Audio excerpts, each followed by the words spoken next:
Mark, how do you decide when the government should step in? Obviously, jobs matter, but I think of industries like the retail industry, where we know lots of companies in the American shopping mall was kind of getting eaten by Amazon over the last few years.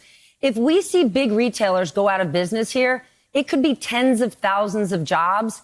But at the same time, that might be the natural business evolution. Yeah, I mean, right now you don't try to decide, you support everybody. And I don't disagree with the mayor that we need to help everybody. But I think the point Todd and I are making, not to speak for Todd, is that you do it as a pass-through right now, so that wherever you're working, we want you to try to keep your job, because the challenge is when hopefully things come back, those jobs may not be there any longer. We want to keep those jobs in place. And so the government right now has just got to just open the checkbook, print as much money as it takes. There's no limit to how much money that we will print, and we'll deal with the consequences afterwards, because we need the liquidity in the system. We need people at their jobs. We need people who are, when I say at their jobs, meaning keeping their jobs. I'm not saying if you're sick, you should go to work. Absolutely not.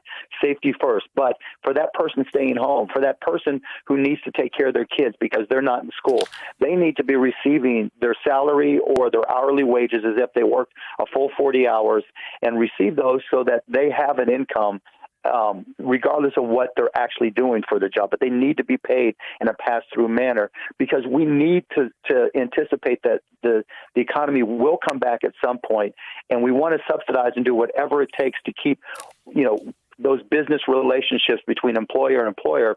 Because if everybody just loses their job, everybody goes on public assistance, and then everybody tries to find a job at the same time, that could extend what would be a recession into a depression, and we need to avoid that at all costs.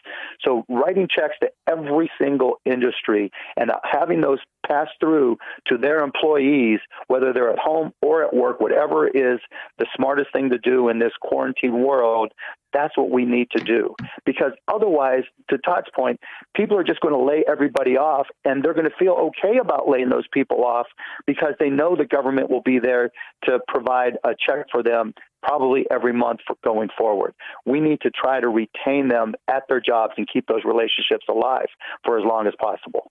Hey there, I'm Chris Hayes from MSNBC. Thanks for watching MSNBC on YouTube. If you want to keep up to date with the videos we're putting out, you can click subscribe just below me, or click over on this list to see lots of other great videos.